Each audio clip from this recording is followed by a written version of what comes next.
বাপ ছেলে হজ করতে গেছে, এটা ঘটনা আর কি। পিতা আর পুত্র হজ করতে গেছে। হজ করে ফিরার পথে, আগের জামানায় তো এই পায়ে হেঁটে যাইতো, নৌকা দিয়া লঞ্চ দিয়া এমনে হেমনে। ফিরার পথে পিতার ইন্তেকাল হয়ে গেল। ইন্তেকাল হয়েছে ভালো কথা, মানুষ তো মারা যাবেই, কিন্তু চেহারা হয়ে গেছে জন্তু জানোয়ারের মতো। এখন ছেলে তো পেরেশান যে হজ করলাম, ফিরার পথে আব্বার এই অবস্থা, এখন এই লাশ আমি দেশে নিব কিভাবে, আর লাশ মানুষকে দেখাবো কিভাবে? চেহারা তো জন্তু জানোয়ারের মতো হয়ে গেছে। চিন্তা করতে করতে পিতাকে নিয়ে কান্নাকাটি করতে করতে ঘুমায় গেছেন। পরে সে ঘুমের মধ্যে স্বপ্নে দেখেন যে অনেক সুন্দর একজন মানুষ, মাথার পাগড়ি পরা, হাতে লাঠি, সাদা পোশাক পরে আসছেন। এসে তার আব্বার চেহারার উপরে হাত বুলিয়ে দিচ্ছেন। সাথে সাথে তার আব্বার চেহারা আগের থেকে সুন্দর হয়ে গেল এবং নূরান্বিত হয়ে গেল।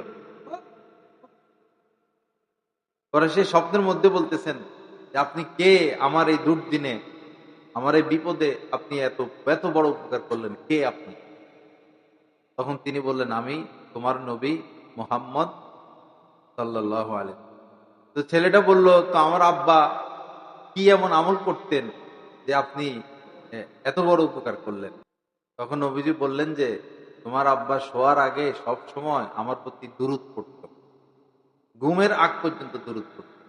আজকে তো তার দুরূদের আমলটা আমি পাই নাই। যখনই কোনো মানুষ দুরূদ পড়ে, এটা নবীজির কাছে পৌঁছানো হয়। ফেরেশতাদের একটা কাফেলা আছে, যেমন বাংলাদেশের র্যাব আছে, আর্মি, বিডিআর, ফেরেশতাদের এরকম একটা কাফেলা আছে। তাদের দায়িত্ব হলো পৃথিবীর যে কোনো প্রান্তে যে কোনো মানুষ নবীজির প্রতি দুরূদ পড়ে, তারা এই দুরূদকে সম্মানে সোনার মদিনায় নবীজির নিকট গিয়ে পেশ করেন এবং বলেন, ইয়া রাসূলুল্লাহ, অমুক এলাকার অমুকের ছেলে অমুক আপনার প্রতি দুরূদ পাঠাইছেন। আমরা দুরূদ পড়লেই নবীজির কাছে খবর চলে যায়। পরে নবীজি বললেন, তোমার আব্বা তো প্রতি রাত্রে দুরূদ পড়তো, আজকে দুরূদ পাই নাই। তোমার আব্বা যে দুরূদ পড়তেন আমার প্রতি, এই কারণে আমি আসলাম, এই উপকারটা করলাম। আমার ভাইরা, দুরূদ অনেক গুরুত্বপূর্ণ আমল।